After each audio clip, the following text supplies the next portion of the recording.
Hi guys, how are you doing? This is Madhvi from TaroticallySpeaking.com and elearntarot.com, and today we are going to continue our Decan Walk journey by diving into the deep, murky, swampy depths of Scorpio. Dun dun dun. Okay.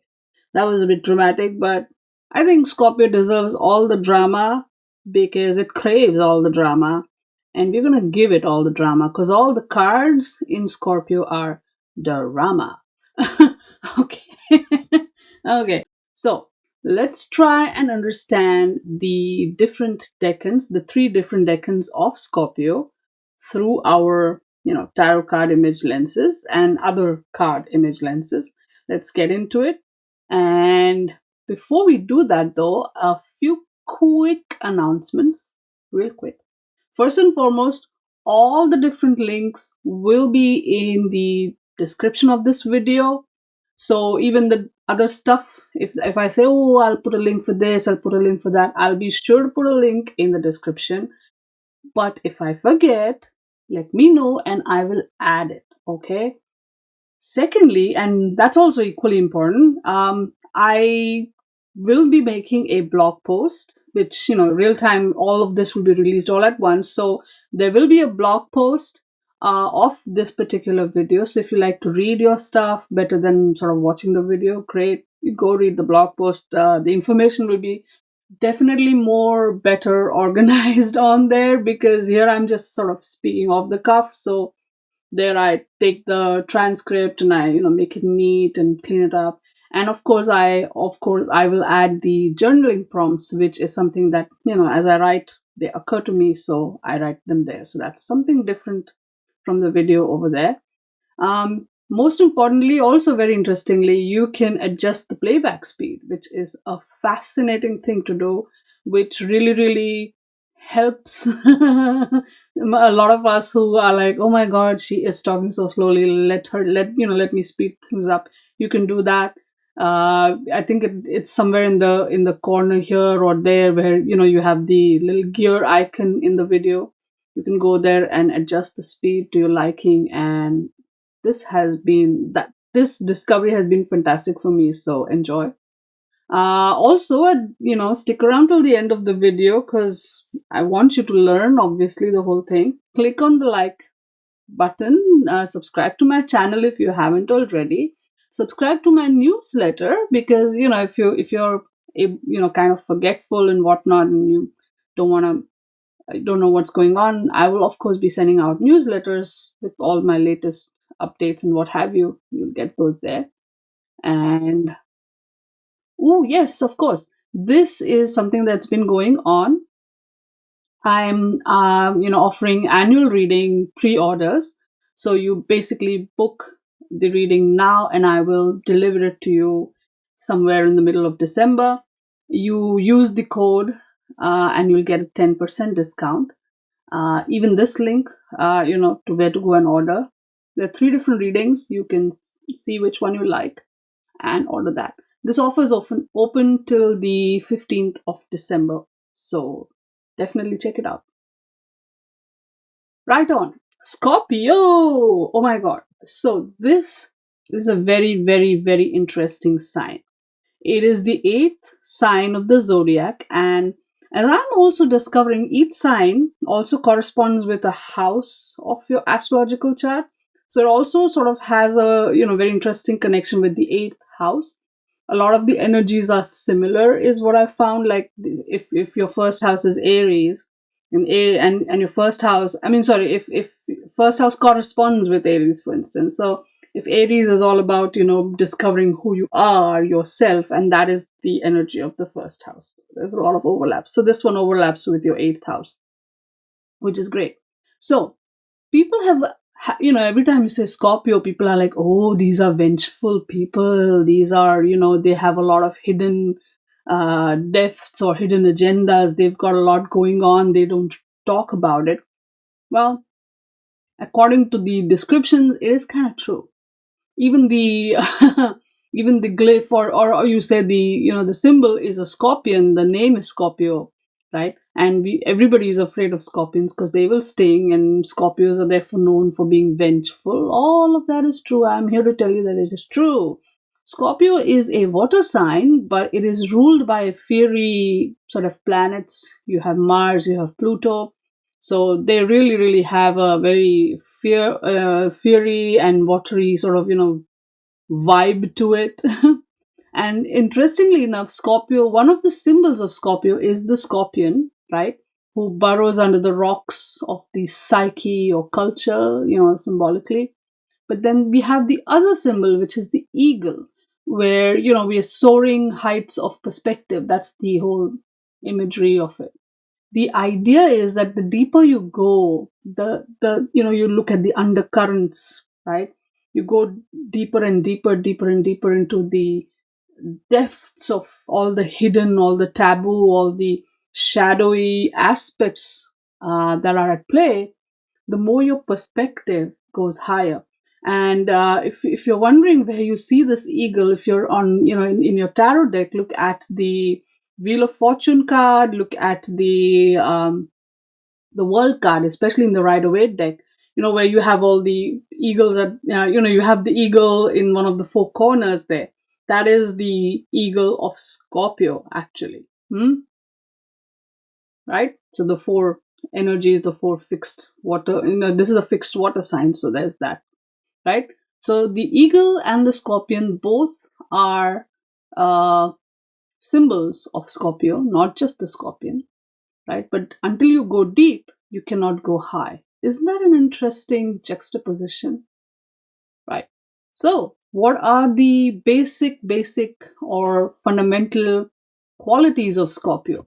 Scorpios, as we know, are very passionate, they're very driven, they are very perceptive because they really have this very intuitive understanding of who you are, and they'll see those dark parts really quickly, right?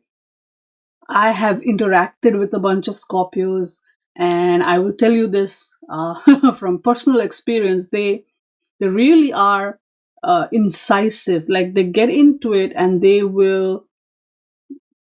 have this very interesting ability to sort of evoke and bring out your darker side real quick. Like they have it. It's some amazing quality they have, and they use that quality to get at that information, and then they will of course use that information too. So yes. So they can be very emotional, they can be very sacrificing. Yes, they have that ability too. So if they really really really care about you, they will do whatever they need to do. Okay, they can be very determined, they can be very dominating, they can go to a lot of extremes. They love exploring, the hidden and the secret and the suppressed and the taboo aspects of things. So that makes them really good explorers and detectives and investigators because they can get into the darker aspects of things real quick, like the hidden stuff, right? Um, they can be very deep and profound and analytical. um, on a very spiritual level, they have immense powers, right? They can be healers and helpers. So they do have a positive side. It's not like they don't. It's just a matter of, they will be very selective in using that positive side. Who they use it for, right, is dependent on what they feel about you, and how they feel, whether you treated them right and so forth. A lot of it is that. They use their power very responsibly. They can be uncompromising, they can be tough, they can be strong willed and tenacious, and they can make things uncomfortable for others, right? They have a sharp wit and very strong sexuality. Okay. So the sort of negative aspect, which gets talked about a lot, but I'm here to tell you it's true. They can really have this whole thing about personal power. They will become tyrannical, destructive, self-destructive, even. Yes, because even they don't spare themselves. Then that way they can be very pig-headed, cynical, fanatical, stubborn and dogmatic, fixated, right? and obsessive, right? They can be like an emotional energy vampire. Yes, they can. They can be paranoid and possessive, jealous and envious, vindictive, sadistic, clingy. Oh my god, yes. They can use their ability to make others dependent on them or destroy them. And yes, a big chunk of this is true. So, yeah. But see, this is the thing. They have all these qualities, which is why they can do all the other stuff. And it's an innate aspect. See, in our chart, we all have this ability in some or the other house, right? All 12 houses, therefore, all 12 aspects or all 12, energy aspects of through these signs is present in all of us. We all have Scorpio somewhere in our chart. So if you know your chart, you can look in your chart and you can see which house of mine has Scorpio in it, the Scorpio's sign. Or you can go and see, or and then you can look at which area of your life that house corresponds with, and you're like, oh, do I see these kind of energies in that area of my life, right? Where I can go really deep, where I can go and cross those boundaries, those taboos, and where I can really go deep with my investigation, where I can get a little obsessive or fanatical, and I can use my somehow instinctive insights to get one up on other people, especially in that specific area of life. That is Scorpio energy for, right? Scorpio is, we all have it, just different life areas, right? So that being said, in our tarot deck, this is the card, the death card, that is associated with Scorpio. And it's like, oh my god, already people have all these ideas about Scorpio, and now we connect it with a card which everybody is afraid of. Seriously. It's not helping, right? But here's what this card is all about. If you see, you notice we have a skeleton on each of these cards, from the Rider-Waite, the Marseille, the Thoth, and your Telos deck.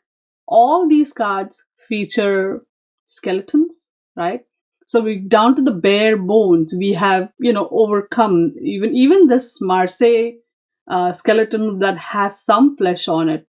The Rider-Waite skeleton has an armor on it, but ultimately it's a skeleton behind everything, right? So we get down to the bare bones of it all. That's what I feel the skeleton is talking about. And each one is holding a scythe, right? Like the Grim Reaper, except the Rider-Waite one who is holding a flag with that white flower of, peace and love and what have you.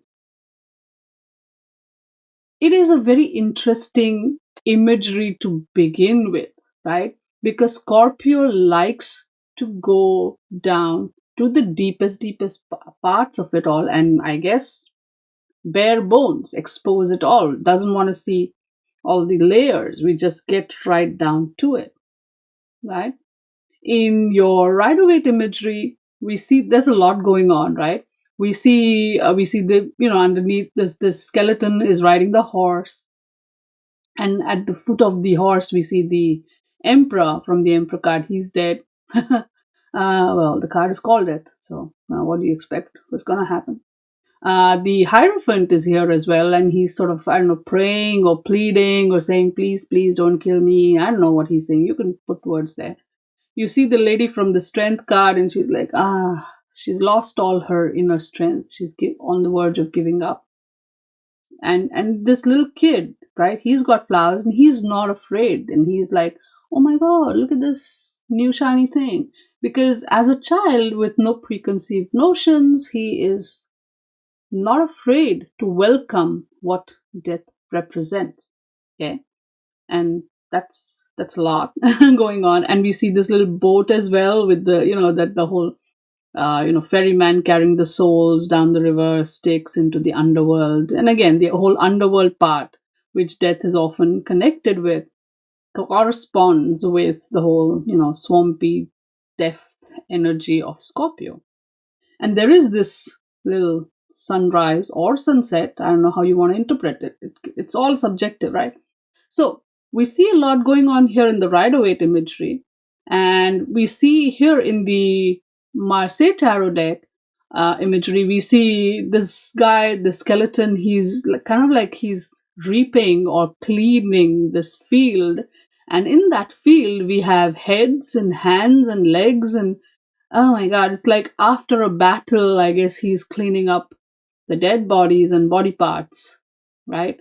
It's not a very nice picture. Like, it's not polite on any way. It's not being sweet or kind. It's just saying all of these odds and ends after the war is over, all the things that are left over, including body parts, everything needs to be cleansed and removed. Hmm?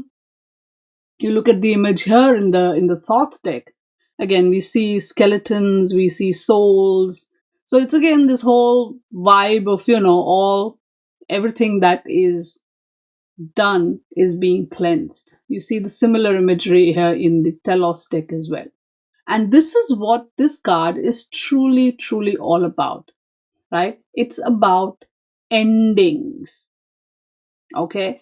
And I think I even wrote a blog post about it, or I made a video about it. Death is the end, or something along those lines is what I must have talked about, because I really, really see that a lot when you go on these online readings and these little shorts, and these readers coming and saying, oh, if you found this reading, this is for you, kind of. And then someone manages to pull out the death card, and they're like, oh, look, a new beginning. And I'm like, no, this is the end. Like that song, Doors, anybody? This is the end, my friend. Yeah. Death is endings. Death is closure. Death is cleansing and purging uh, that space. So whether it's your life, whether it's your relationships, whether it's your job, whether it's your home, wherever it is, in whatever context in your reading you get this card is saying it's over. Cleanse. Get rid of the things that are not serving you anymore, because they've run out of all the things that they could do for you, right? And it's a very, perhaps a gradual process, and a very emotional one, because it's a watery sign, so emotions will come. It asks you to dive deep into the depths of your emotion, to look at these little bits and bobs, like the hands and legs and whatever, these little bits and bobs that are remaining in your psyche, in your subconscious. Eviscerate it, purge it, cleanse it. Okay. And it's not a very happy roses process. It's not that at all. It's a very heartbreaking process at times, living through this, but it is essential, because unless and until you have cleansed yourself of all this little bits and things, you cannot really create space for something new, right? And this is an example I quote a fair bit, right? Which really sort of helped explain it, right? So, for instance, if you want to buy a new piece of furniture, a new sofa, right, in your house, or a new TV, great. But you already have your old TV, and it's old, and the other new one is got more bells, whistles, and shiny features and what have you. And well, you can probably keep the old one in another room or whatever, but you're not going to watch it, you're not going to use it. You're going to keep going back to the new one if you're getting a new one. So what makes sense is to get rid of the old one, so that you have space then, and you can put the new one, right? So this is what we do a lot, human beings, right? So we park it somewhere in our psyche, in our subconscious, all the old stuff that we are not completely willing to let go of.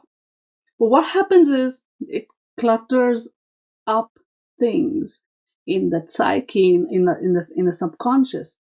And at some point we need to go get rid of all that accumulated mess, because then that mess becomes a huge pile.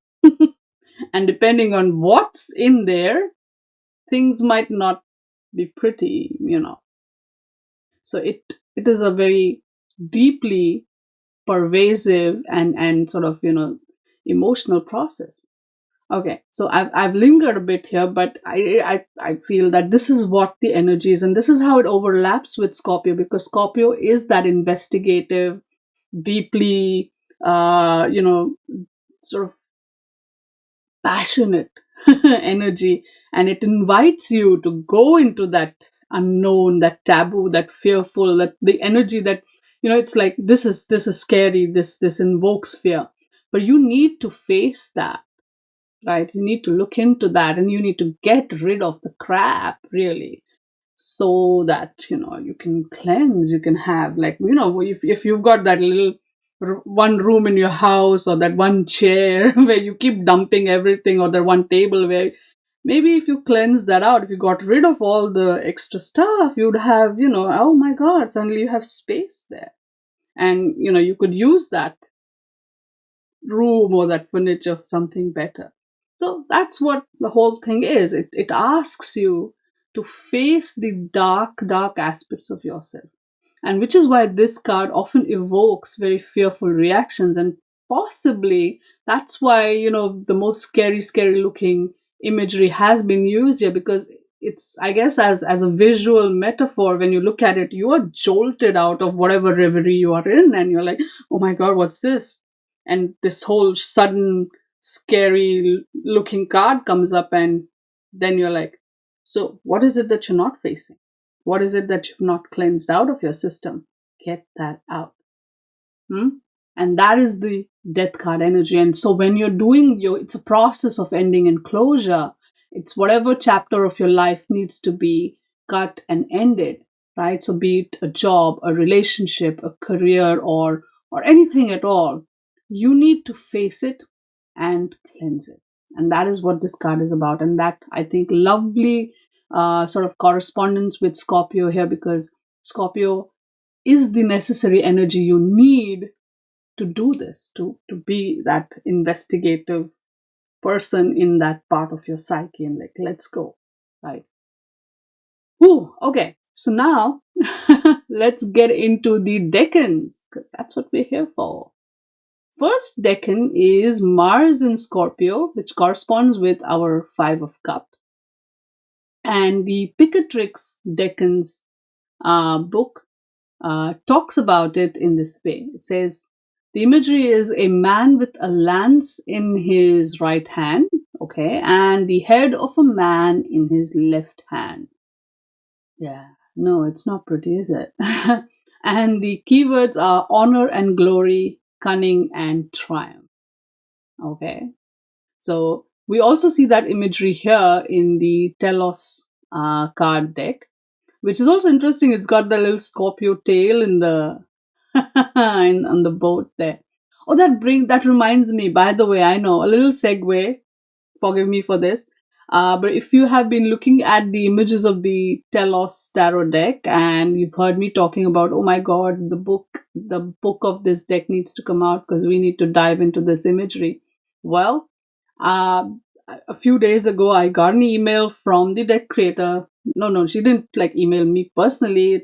I'm on her newsletter thing, so she emailed everybody that the book is coming out. In fact, she's taking pre-orders. So I will put a link in the description, and if you've been wanting this book and the deck, so you can totally go order that, and it's available on her site or the shop link, what have you. You can totally go check it out. And yeah, it's a pre-order, so you order it now, and then she's basically collecting how many people want the book, and she'll print so many copies and so forth, and you'll get a copy. So read through the instructions on that page, on the listing, right? So you have, this book is going to be a lot. It's going to be a lot in there. It's not just, oh yeah, this card and this image and it means so and so. No, there's more. It's going to get into the decans as well. It's going to get into the Picatrix stuff as well. So it's got a lot. She's put a whole list of what it's got in that listing too. So definitely go check it out. I think it's a worthwhile addition to your tarot library, and something that you will cherish as the time goes. Okay, back to our first phase of Scorpio. Yes, a man with a lance in his right hand. You see that. You see the head or the skeleton as skull as you were. And this is all about honor and cunning and all of that. So we will get more into the imagery of the Telos deck when we look at the Five of Cups separately. But yeah, okay, this is the vibe of this particular decan, Mars and Scorpio. And remember, Scorpio is ruled by Mars. So we have the sign Lord in the sign here in Five of Cups. Okay, so what is Mars all about? We've seen this guy before. And Mars rules your Aries and Scorpio. It's a fiery planet.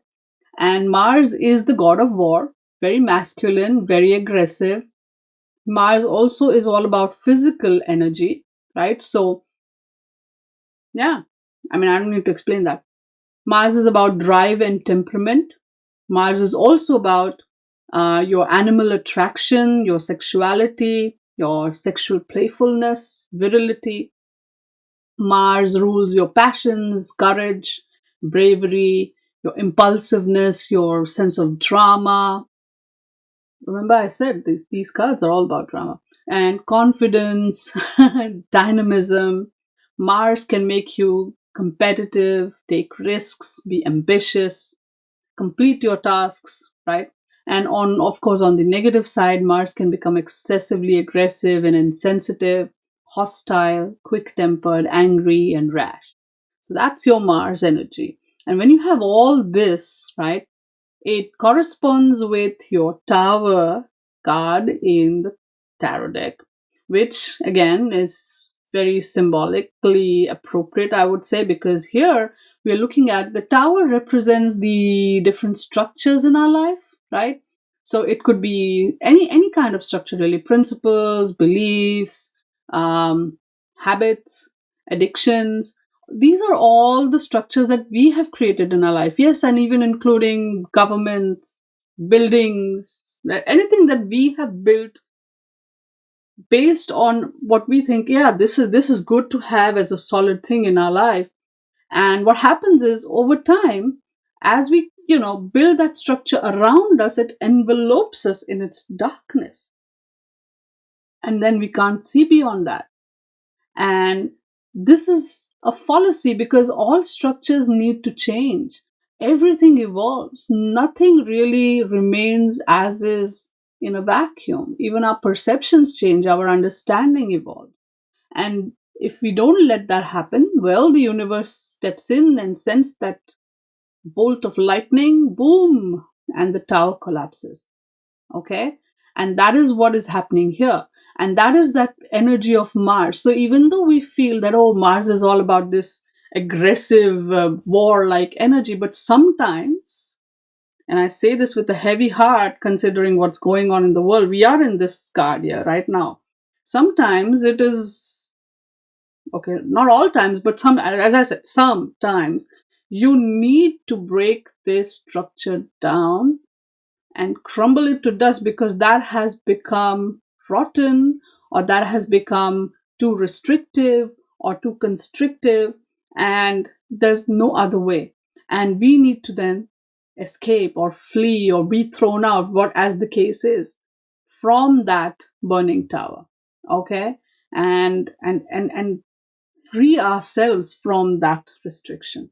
And see, there's always blessings. You see these yards, you see these little cute, colorful balls here, even the rays of the sun coming through, right? There is a blessing in disguise in the destruction that the tower brings. And so, yeah, it aligns with the very Martian energy there. Sudden events, collapses, destructions, shocks, breaking structures, upheaval, right? Chaos, storms, quarrels, warfare, all of it. That's your Mars energy. And this is the energy that rules Scorpio, right? And in the Five of Cups, we have Mars in Scorpio. So in the Oracle of the Radiant Sun, we see this image of this again corresponds with the Decan, which is something very interesting too. We see a figure holding the enemy's head, and they have a sword in one hand, And so this is again very much in line with the Decan, and the keyword here is revenge, right? Powerful, powerful. So what happens is when you have Mars in Scorpio and with Mars ruling Scorpio, so when an action is proved worthwhile, there is no limit to the available energy to achieve the aim, right? So Scorpio wants to dive deep, and Mars says, okay, let me give you the necessary energy you need to do that, and you can do that well. The keyword in this deck for Scorpio is self control and regeneration, which I find particularly fascinating. Okay, because what we have read or understood of Scorpio, and this is like, okay, this, and I've often seen this deck does bring out very sort of positive perspectives out. So, okay, right? So Mars in Scorpio enables you to pursue whatever you want to pursue. It can, this combination, the people who have this combination can use their powerful personality to bulldoze and overpower people. I knew that was going to come, right? Because while, first this is positive, you can accomplish what you want, but then you take that power and you misuse it and you bulldoze and overpower people, because why not? Mars in Scorpio. Hmm? They have over the top temper. They take extreme positions. So no gray area. It's all or nothing. And they are strongly emotionally invested, aggressive drive, and they have a power to transform or change almost impossible situations. I would like to say this is a bit of a positive there, because, sometimes you need that approach. Yeah. Uh, they can be loyal, passionate, over the top, reaction to perceived hurt. So the drama, all the good and bad of Mars and Scorpio come together in this weird little mishmash here, I guess, in Mars and Scorpio. So you see some good, you see some, well, not so good, and you see that whole energy sort of, spill over. And Mars and Scorpio brings that vibe to the table. Of course, our tarot card is Five of Cups, so the energy of five is also about challenges, discord, strife, crisis, right? And also communication and interaction. So we see all of that showing up. And with all of that, let's see how it shows up in our Five of Cups. Now, this is something I think you will start noticing is the Marseille Tarot goes off on a very different journey compared to your Rider-Waite Thoth and Telos journeys in terms of the interpretation and the vibe that comes from it. I find this whole thing particularly fascinating. And so what I'm going to do is I'm going to look at, Rider-Waite Thoth and Telos, and then come back to the Marseille. Okay. So right away, we have the Five of Cups. And when you look at this image, we have this sort of young man wearing this dark cloak, looking very sad and upset. These three cups have toppled over. So we have your Three of Cups toppled over. So your friendships, your communication, your community, and your sort of group of friends. And then you have two cups behind him, which are still upright. So, and then we have this sort of this river here, which is the river of tears, as they say. And then the bridge, you got to cross the bridge and you go to the sanctuary, to the home there, which is all very nice. But now when I'm looking at this, right, I'm like, wait a minute, this is reddish, right? This liquid. I even went and I looked on Google. I'm like, wait, is this like the original image? And yeah, it is red. Could this be blood? Could this be wine? We don't know. Could this be poison? We don't know. The point is, now when I think about it, with Five of Cups, we have Mars in Scorpio, which is in the tarot world, we have Tower in Death, right? So we know death is endings. Things are about to end, or things are in the process of being ending, being ended. And then Mars comes in like, oh yeah, no, the tower comes in like, no, we are not doing this gradually. That's it. Bring it down. So whether it is in your group of friends, or whether it is any kind of sort of network connections, all of it, this is like a sudden jolt. So these cups have not just fallen, they have been kicked and toppled, or maybe there was blood has been shed, poison was given. Who knows? Be creative. I'm not saying that is the meaning. I'm just saying that, with his back turned to us, we may think he's crying, but he might be seething in anger. Because I would totally be like Mars and Scorpio together. This guy's not just sad, he's plotting his revenge. And he's got two cups still standing. And to me, that's like he still has, friends everywhere I go. I have friends everywhere, that kind of a thing. No, this is a wrong context of that statement. Have you guys seen Andor, by the way? You should totally watch it. So, this is like he still has resources, he still has connections, he still has someone supporting him. So you could interpret this in 50,000 different ways, I would say. But now I see a very different shade to this guy. This is not just sadness and depression. He's possibly also plotting his revenge. Man, this is dramatic, isn't it? But now, let's look at the thought. In the thought, this one has the keyword disappointment. We see these 5 cups, and they are empty cups. And so they're connected to each other, but, no water can, or no liquid can really flow because it's empty. And then the lake from which it seems to be, I wouldn't call it a lake, it's more like a swamp, it's kind of drawing its sustenance from, that seems to be, not so full and sort of full of toxic, and whatever liquid things in it. And this flower, I believe it's a lotus blossom, and the petals are falling, it's kind of wilting, right?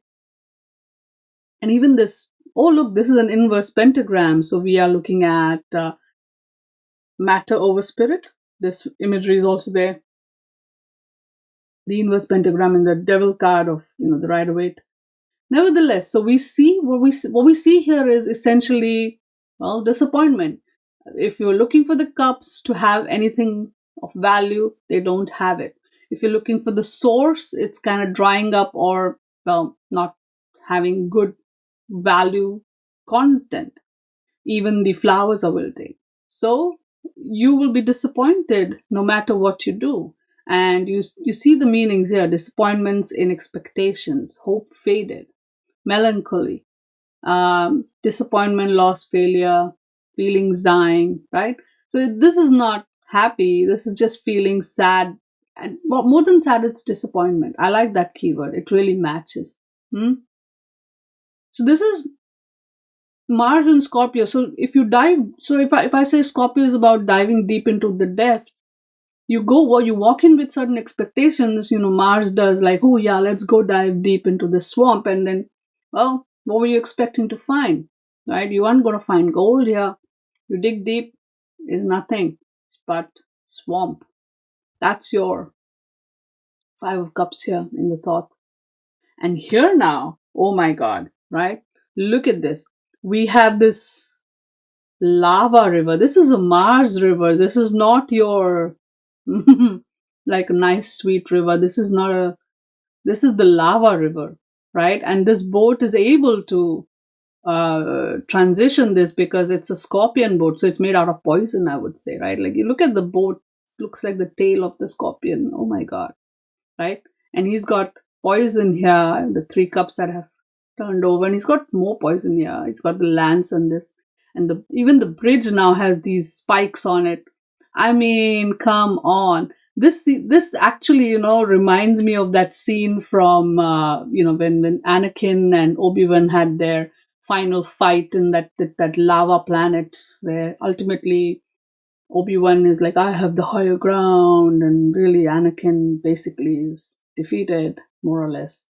Yeah, disappointment. You could say Obi-Wan was completely disappointed in Anakin at that point, right? And maybe even Anakin was disappointed with Obi-Wan. So it's all of that, right?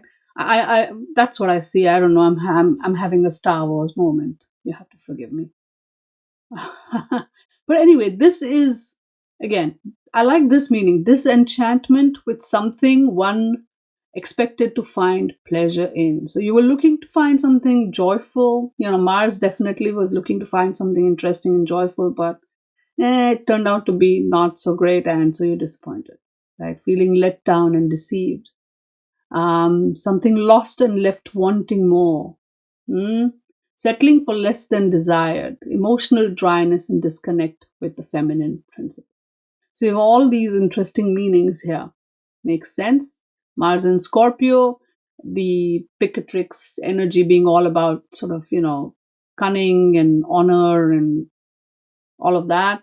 And then you see this imagery, there's disappointment, there is hurt and pain, but also now seething revenge.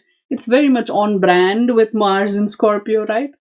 So now, with that at the back of our mind, now when we look at this imagery from the Tarot de Marseille, we're like, wait a minute, we have flowers here. What's going on? We see this fifth cup pop in, the four cups at the four corners, bringing emotional stability, right? But then the fifth cup comes in, and suddenly there's flowers blooming. There is all these leaves. There is maybe a fruit that's popping up, and like, what's going on, right? Five being the number of change and communication. So what's happening is within the stable structure of the four cups, the fifth one comes in and brings some positive energies, right? So this talks about popularity. This is an influential and well connected personality, perhaps. That's what this fifth cup represents, someone who comes into the stable structure and sort of enhances it, makes it look even nicer, perhaps. This cup, surrounded by all these beautiful plants and decorations, suggests activity and movement, social skills, right? Five is also the number of connections because this one can connect to all these four cups. It's somehow bringing them together and interacting with them. So that's a very different vibe. But again, if you look at the positive aspect of Mars and Scorpio, where Scorpio is all about emotions and the depth of emotions and the other, deeper parts of emotions, this fifth cup is able to connect with that and able to sort of harmonize that in a strange way with the Martian energy of, active energy of Mars and make things happen, manifest things, push it till make it real, make it wonderful. So this is more like the positive manifestation of this five of cups energy all over the place. So that's a very different take compared to all these other cards. So I like that. I like how it's not the same as the others, but it still is aligned with the Mars and Scorpio energy. So what do you guys think? Let me know. Okay, let's see. Oh wow, all of this together. See, Tower in death.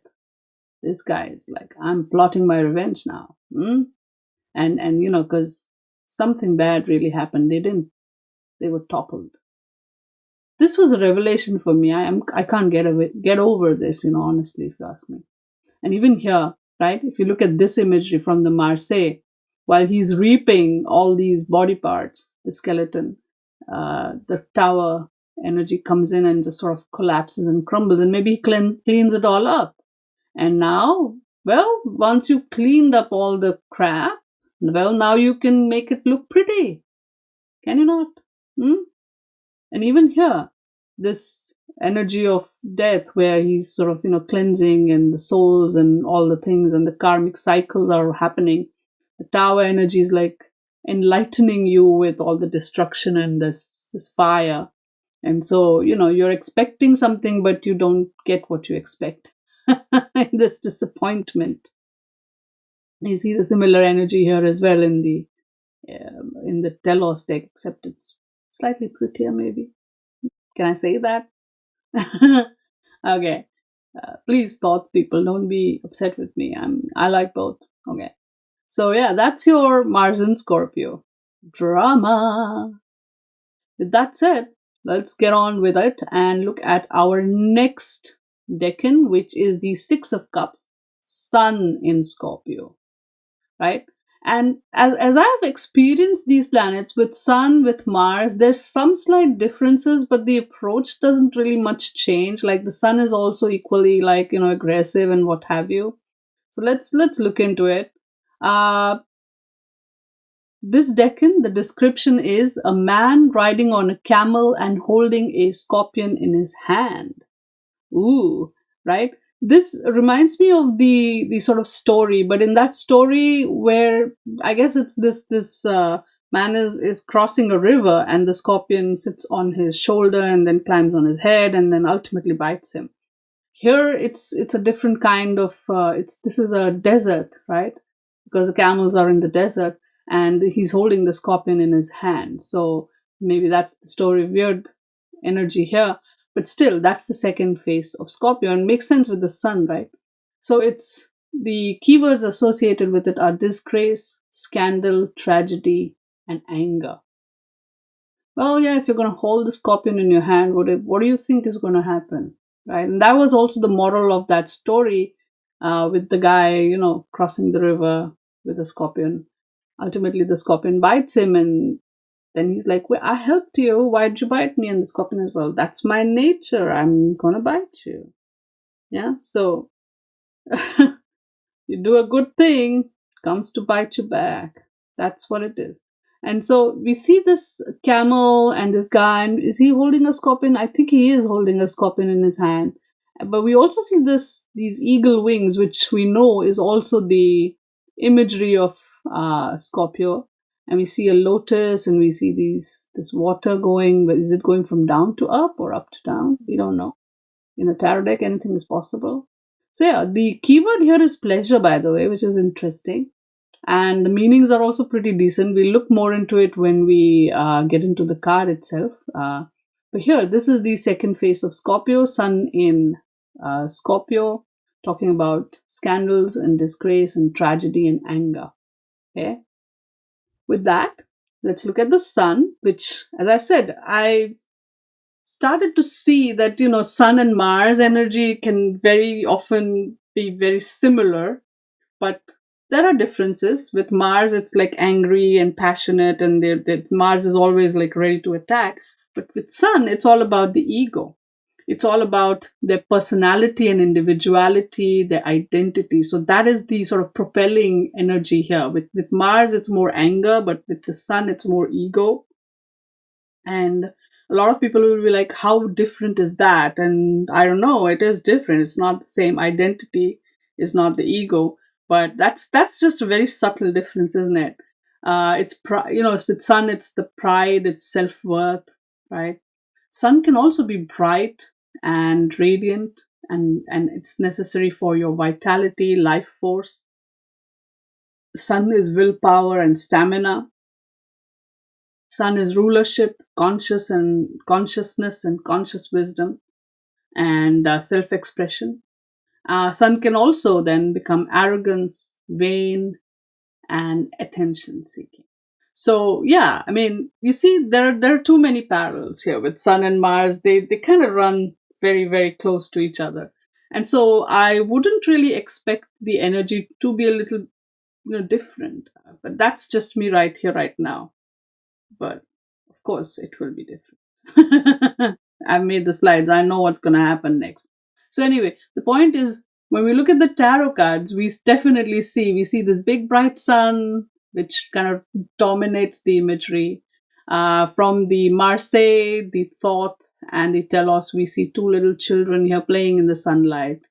And in the Rider-Waite, we have a kid and sitting on a horse, and the horse could be the second kid, right? We see the rays of the sun sort of bringing joy and light to them, bringing playfulness. So mostly this card is a very happy, positive card. It does talk about joy and enthusiasm and happiness and playfulness and creativity and all of that. But the sun brings that life force. Sun brings that sort of expression, that confidence, that optimism. This is because, and it's a major arcana card, so it's like more on a deeper soul level. It's about aligning with your identity. It's finding your truth core and sort of being joyful about it, right? So you are like, oh no, I know who I am now, and now I can be so joyful about it. So that is the sun energy, I would like to say. And well, when you have that in Scorpio, now In the Oracle of the Radiant Sun, the keyword is endurance. And here we see an image of a Herculean figure wrestling to overcome a lion.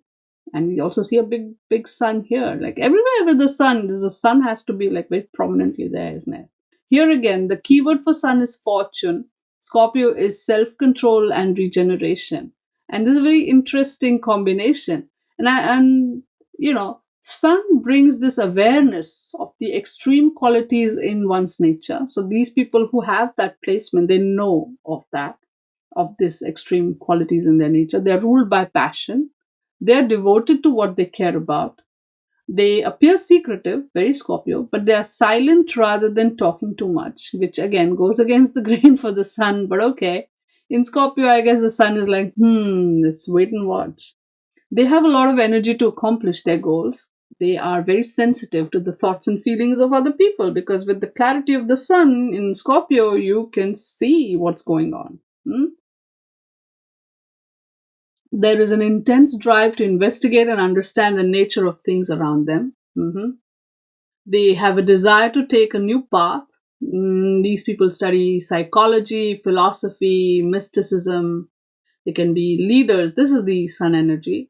Business owners, leaders, compulsive curiosity for deeper mysteries, self improvement with the strength of will, great challenges met with equal tenacity. Oh, dealings with taxes or legal issues or finances of other people. Well, that's the Scorpio eighth house, I would say. Power seeking, drastic life change obsession. So, yeah, we have all of this. So, again, if you lay it out side by side, you'll see a big similarity. Sun in Scorpio, Sun and Mars in Scorpio. There's many parallels. I do sense that a lot. I don't know if you guys sense it. Let me know if you do sense it. So, with that said, let's go to the number, which is 6, because we're going to look at 6 of Cups.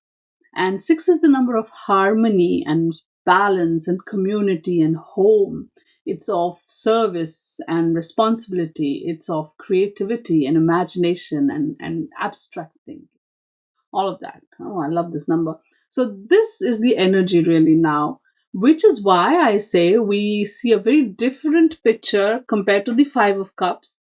We in the 6 of Cups, the picture is very different. So you would expect, because if Mars and Sun have the similar energy on many levels, you'd be like, okay, but here the picture is a little bit more positive compared to your 5 of Cups. And again, this Marseille is on its own storyline. So we look at it at the last. In the Rider-Waite, we see all these cups have grown flowers out of them, right? And it's got this sepia tone in it, and it's a card of nostalgia. Really, you're reminiscing about the past, or you are unable to let go of the past.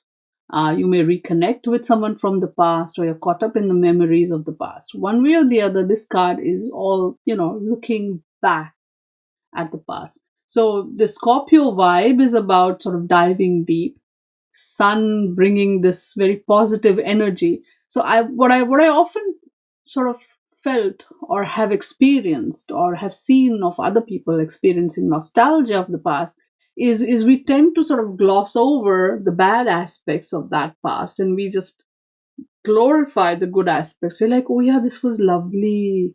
Especially when we're looking at past relationships, right, with our exes.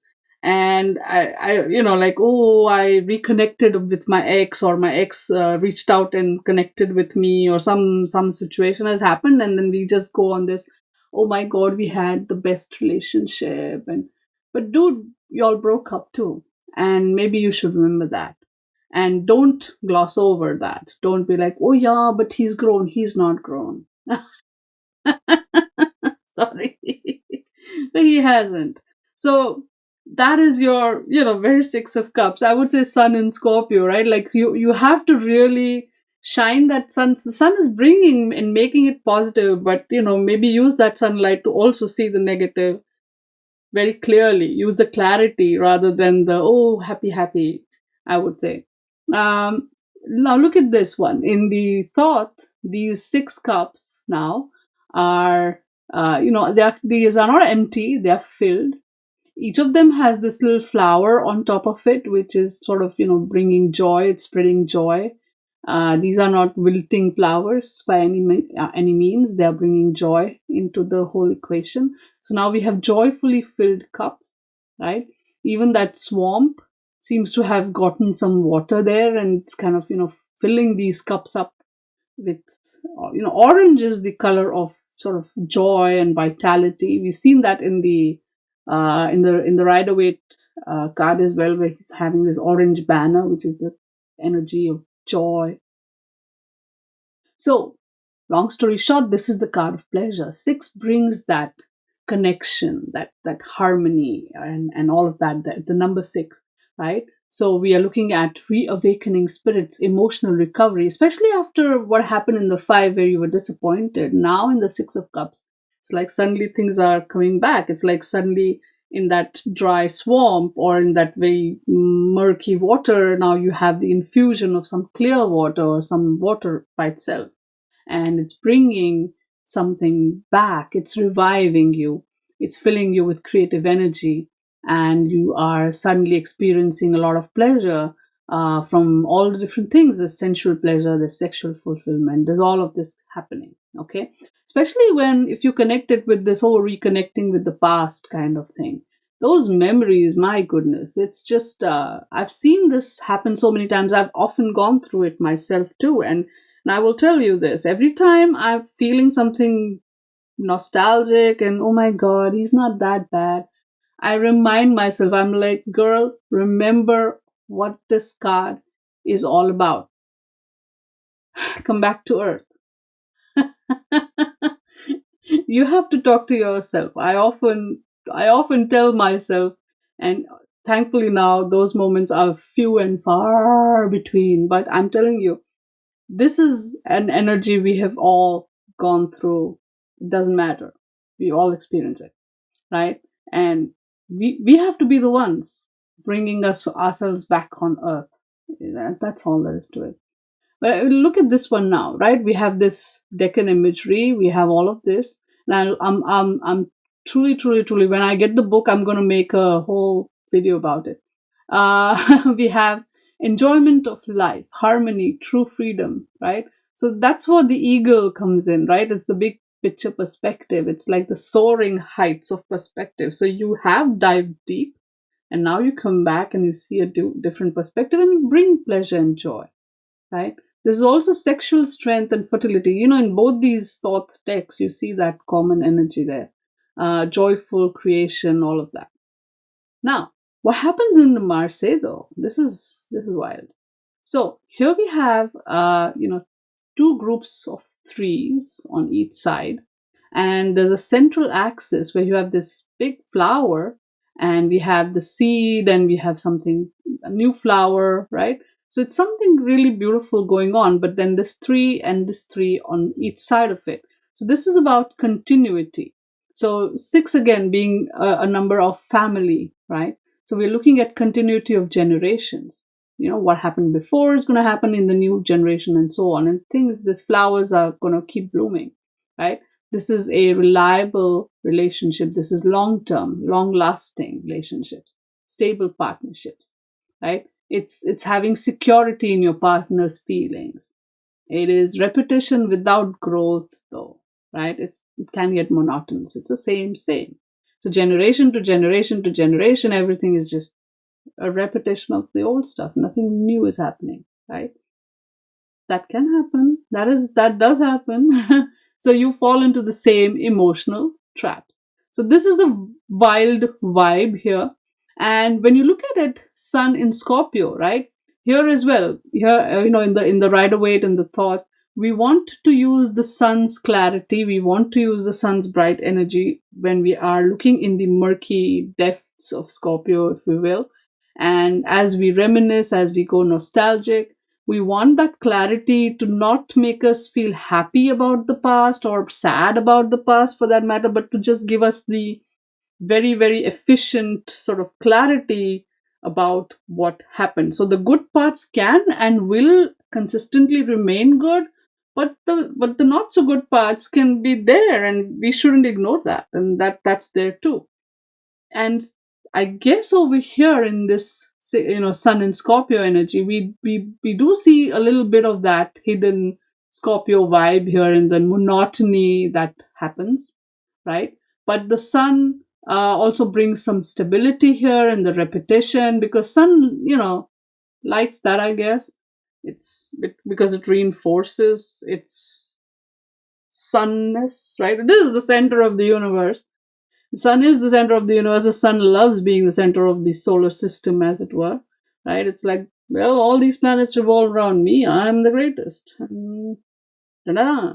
You see that, right?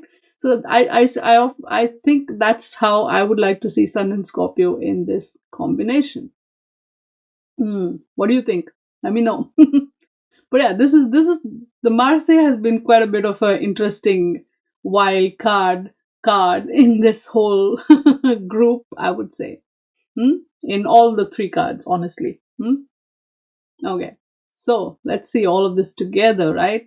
Now you have the Sun in the Death card, right? Back in the Five of Cups, you had the Tower shaking things up as purge happened, and now the Sun is bringing that light and joy. So this is like suddenly, as the reaper is reaping, he's feeling happy about it. He's feeling playful about it. He's made it into a game, and he's like, "Oh, let's sing a song while we're cleansing." Or over here as well, right? And in this one too, like this little kid is now on this other horse and he's riding to meet this horse, maybe, yeah, and he's like, "Hey, death card guy, skeleton, look at me, I have a nice big orange flag. Yours is black and white." I don't know. What do you think? So yeah, that's your Sun in Scorpio. And finally, we have the third decan, which is the Seven of Cups, Venus in Scorpio. Okay. And this is a very interesting decan as well, because here the description is a horse and a snake. And I guess another version is a horse and a wolf, right? And it's about sinfulness, impudence, disdainful, forced marital sex, achieved by subduing and anger. When I was writing this, I was like, okay, maybe not marital sex. I'm not married, so I don't have that experience, but I have definitely been in relationships, and I guess most women will have experienced this at some point. And no, I don't want to get into this more because this is not the focus of this particular video, but it is something that I was like, I had to take a second to be like, yeah, I know what this feels like. And then connect that with Venus in Scorpio, which to me was wild, but I was like, yeah, it makes sense on some level, I suppose, right? Why? Look at this. Venus is all about love. Venus is all about art and aesthetics and expression. Venus is very, very feminine. Venus is beauty, harmony, affection, attraction, charm, style, all of this, values, self worth, creativity, luxury, pleasure. Oh, right. And on the negative aspect, we have vanity, manipulation, superficiality. Venus is all of this, right? Venus as an earthy sign, and it rules Taurus and Libra, which we've both seen. Taurus is about, steadily growing things in that way, and Libra is about balance and beauty and aesthetics. In that way, Venus is all this beautiful, loving energy. And in our tarot card, Venus is represented by the Empress, the mother archetype, the nourisher, the giver of birth, right? The creator energy, the creatrix energy, as they call it. It's about abundance and growth. She is about family heritage and motherhood and sensuous grace and feminine energy. She's about harmony and love. She's about the maternal instinct and arts and pleasure, right? The Empress really brings that fruit, the very feminine energy to fruition. She's like, here we go. This is the highest potential of what a woman can be. And it's not just motherhood, but so much more than motherhood. Okay, motherhood is part of it. And you don't need to have babies to be a motherly person or a nourishing person or a caring person. That is also something, right? So the Empress really, really sort of brings that into picture, and with Venus, it's like a beautiful combination. So then, when we have Venus in Scorpio, well, astrologically, Venus is in detriment in Scorpio. Okay, what that means is that uh, Venus cannot 100% be itself in Scorpio, in the Scorpio vibe. Okay, because the negative aspects astrologically are detriment and fall, and in fall we definitely would see a very negative side of a planet, but in detriment it's like it's not allowed to completely be itself. That's how I've understood it. I mean, correct me if I'm wrong, but that's what I see. And now when you see Venus in Scorpio in that light, right? Here too we see the Sphinx in the imagery from the Oracle of the Radiant Sun. This imagery is of a Sphinx, a very secretive sort of symbol, I mean, or an image, if you will, because and the Sphinx is always considered to be very secretive, and in these many stories the Sphinx will have a puzzle and so on and so forth. So it's got a lot of secrets. It holds itself back. There's much things that could be very Scorpio too. And then you see these beautiful knots and butterflies and all these things. So creativity is still there, right, surrounding this Sphinx. So the keyword secrets comes up, right? So Scorpio is very much the environment of it, and Venus here can't completely express herself, and so maybe she holds back, thus secrets. So here, this combination creates people who are passionate, loyal, intensely sexual. Yes, Venus, Scorpio, both are very sexual, emotionally reactive. They have intense desires. They can be very secretive, unable to talk about their inner emotional life. They idealize friends and loved ones and sacrifice for them. That's a very Scorpio thing too, but Venus also now adds to it. Then being let down makes them vindictive and cold. They can be artistic. They can, with especially the work they create can have strong dramatic contrast. They may be interested in occult mysteries. Look, this occult mystery thing is like all the three decans, right, of Scorpio, so far. They have financial gain through marriage and partnership. Again, the eighth house vibe is still there, inheritance. Hmm? Emotional withdrawal, period of celibacy. Now, this is where it goes on that other side, right? Like the period here, they're intensely sexual, but then they also have these long periods of celibacy. Deep secrets hidden by others, secret love affairs, secret liaisons, an expression of extreme jealousy. Because Venus is in detriment, and that if you connect it to that very situation where you are forced to get into some kind of a sexual activity through some kind of a pressure, and then so you that seething resentment keeps building and building. Man, oh man, a lot of women know what I'm talking about. It's like you love to hate and you hate to love, and sometimes you just do it because, well, you want to keep the peace. Venus and Scorpio, that is such an apt connection. I like this. I like this. Right? So yeah, this makes complete sense. Venus is in detriment. Venus cannot be her true, beautiful, flowering self. So she uses that Scorpio energy. So it's like having a beautiful flower that grows in a swamp, but well, it's subsisting on poisonous, toxic stuff. So it's a flower that looks beautiful, sure, but well, don't touch it because well, it's toxic. Because it holds all this poison, and that's beautiful to see, but it's poison. Now, the Seven of Cups is the card associated with this deck, and so the number seven, again, in all the mysteries and everything, seven brings it, right? Like seven is supposed to be this amazing number because It's connected with luck and with spirituality and all of that. But it's also, in my estimation, it's about limits, right? It's about limitations. It is a bridge to the spiritual world. It's exploring possibilities. It's about action. It's about negotiation. It's about introspection and secretive material attachments. Look at that. There's that whole secretive part. Seven isn't all lovely positive number. There's a lot about seven that is, well, hidden.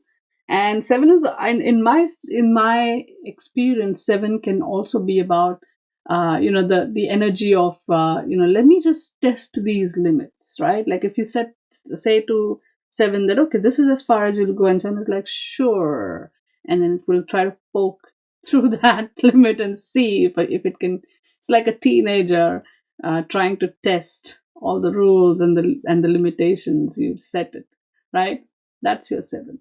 So now when you bring all that in your seven of cups, wow, now it brings a different perspective, doesn't it?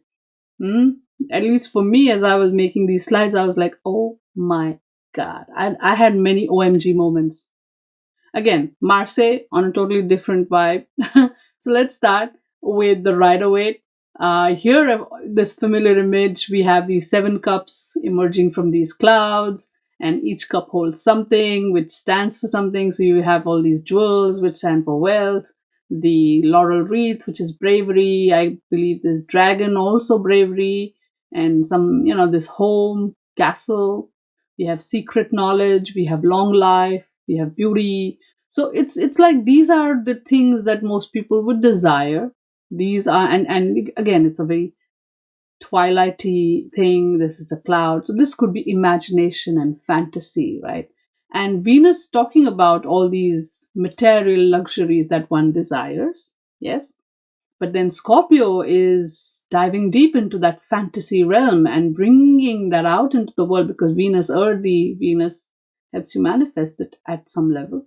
And there you are in that murky darkness, like, is this all that I want? Or all of this is what I want, right? So you are looking at that. You're confronting that, right? You are looking at all of this. And with Venus in Scorpio kind of, making it darker and shadier in a sense. Like, oh, you're looking at perhaps even your most forbidden desires.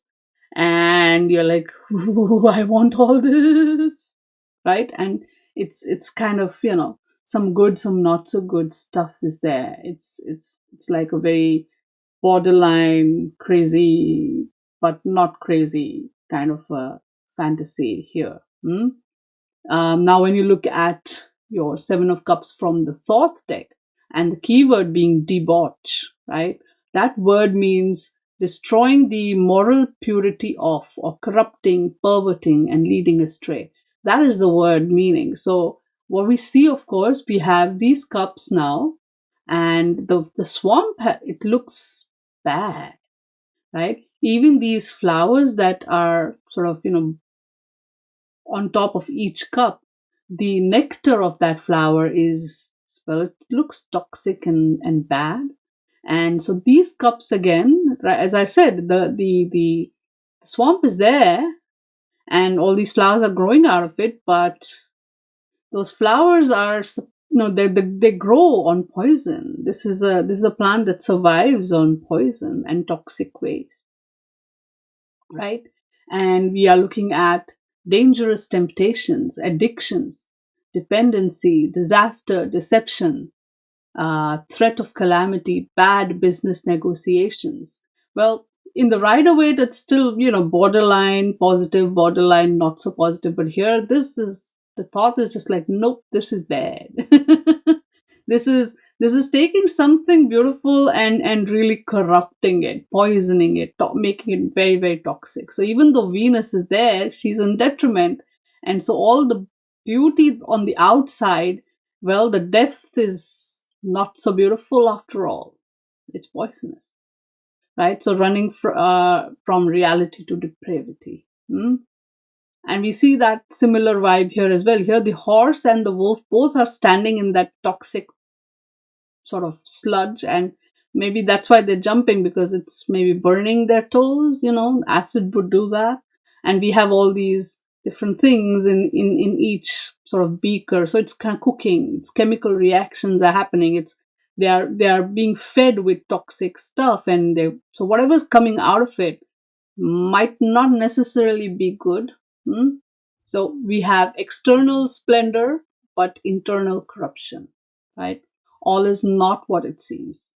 We have bewitchment by intoxication and delusion, fertility in decay, and that is a very good sort of keyword for this decan. We have fertility in decay, death and birth, artistic inspirations if one can tame them, right? It's coming from a very toxic place. So yeah. Hmm? So while the Rider Waite is still, 50-50 good and bad, these guys, the thought based ones, are just like, nope, this is not good, this is bad.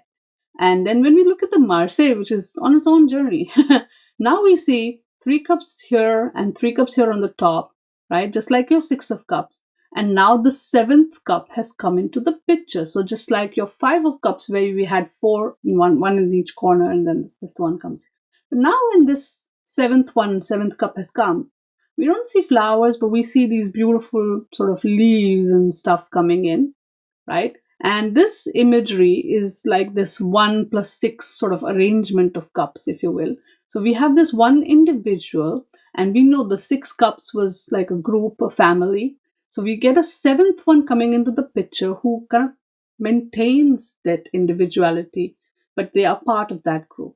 There are, connections. And if you see, there's like a central axis again being formed here, the top, the cups on top and on the bottom of it, and they are kind of joined up here very nicely, and while they integrate within that group, this 7th cup also retains their individuality. So that is the whole vibe here. So Venus in Scorpio. So if we think of it this way, like this, these 6 are your Scorpio, where Venus comes in. Venus still maintains her individuality to some extent, does get colored by the Scorpio energy, but also maintains Venus energy, right? So Venus individuality and creativity is still there, but now it's surrounded by the Scorpio watery depths, I would say. And it's as it starts feeding on it, I guess it will change a little bit, become maybe this or something like that. But yeah, there will be a connection with people. And 7, the energy of 7 bringing in the bridge energy, so she's very, this cup can bring that communication, the bridge, and sort of test the limits and so forth. So, but again, if you see even more meanings, we have isolation, estrangement, loneliness. Yeah, this can be a strange place. So yeah, see, within the Marseille tarot imagery is going off on a very different journey, but still one can align it with the astrology placements to some extent. But the thought is just wild, and the Rider Waite is still trying to be balanced. That's the whole feel I get from all these 3 cards. Okay. Okay, so now we have, right? So now where we had in the 5 of cups we had Tower in death, in the 6 of cups we had Sun. Now we have the Empress, the mother of growing things, really, in the Death card, which is like all about ending. So no wonder Venus is in detriment. That is perfectly obvious. And so we do see this very crazy, toxic, swampy debauch, and very, fuzzy energy here. Yeah, Venus and Scorpio. We see that. Makes sense, right? I mean, the mother of growing things, and this is the energy of, purging all the things. So, yeah, makes sense, right? So, oh wow, yeah, all these together. Enjoy. Ah, so let's look very quickly at the supporting cards. Again, for this one and the next one and the one before Scorpio. So we have Libra, Scorpio, and Sagittarius. we have the Ace and Page of Cups, right? So again, the very seeding or the root of the powers of water here. We have this very joyful, creative, mysterious, and spiritual energies of water spouting from that cup, from the Ace of Cups, paired with the Page of Cups, who is again earth of water, so again bringing some earthy energies and manifestation, sort of making it real kind of a thing. The Page of Cups, of course, is taking all those Ace of Cups powers and energies and trying to do something good with it, starting off anyhow in that journey. And it's manifesting it in perhaps a form, a human form, and creating something that is very intuitive, someone that is very devoted, someone who is sensitive and dreaming, but can that it can go other way as well, making it self-deception, self-absorbed, a little too extra feelings, right? Too sensitive. So yeah, that's your Page of Cups energy. And then of course the Knight is there. The Knight is also Knight of Cups. So again, this is like the page grew up and sort of found his bearings. In the Thoth world, it's the Prince. This is air of water. So now again, that earth and water energy merges with air. So now you have the ability to think. Yeah. You have the ability to rationalize with those feelings. And there's the conflict, like head and heart, right? So although he's romantic and slow and steady and he loves to heal and all of that, he can be very sincere. This can also be, a little Scorpio energy there. Yeah.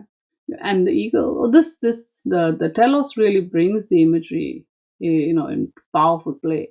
So we have, the desires of power can be passive aggressive. All of that. We see all these traits with that Knight of Cups. Now, although the Knight is only applicable for the first two decans, which is the 5 and 6 of Cups, for the seventh we have the King of Wands. And this is again fiery and passionate, which is again very interesting because Venus is earthy energy and Scorpio is water. So now we get this fire. The King of Wands, who is the fiery, passionate king, who is, very inspired. He can be creative and he can be, risk taker. He can be impulsive, but also very dynamic. He is very confident. He loves to do what he loves to do. And he's mature, but also very energetic. And he's someone who likes to get into the action. He's not like a passive king. He likes to get into it. So that is the King of Wands there. Again, bringing that wild, passionate energy into play for the Seven of Cups. Right. So let's put it together. Here we go. This is your Five of Cups, the Mars in Scorpio. Then we have the Six of Cups, which is Sun in Scorpio. And the Seven of Cups, which is Venus in Scorpio. Wow. Okay. So this was me exploring the Decans of Scorpio through the tarot cards. I hope you liked it. If you did, please leave a like and a comment on the video. Let me know what you think. Let me know what you felt. Let me know if you have any suggestions, any ideas, any thoughts, any other interpretations, anything at all. Please let me know. And please go read the blog and all of that, and leave a comment there as well, a like, anything. It just encourages me a lot when I hear from you guys. So please write to me. And I will. I guess after Scorpio we have Sagittarius. I have a very positive vibe with Sagittarius. So I will see you again when Sagittarius rolls around. So until then, keep diving into the murky depths of Scorpio, I guess, and discover what is it, the dark side of you, but the shadow is always telling you something. So that's something interesting. Use that investigative Scorpio power. Okay, enough. Otherwise I'll just keep talking. So I will see you again when Scorpio rolls. I'm sorry, when Sagittarius rolls around. And until then, stay good, be good, and play with your cards. Bye for now.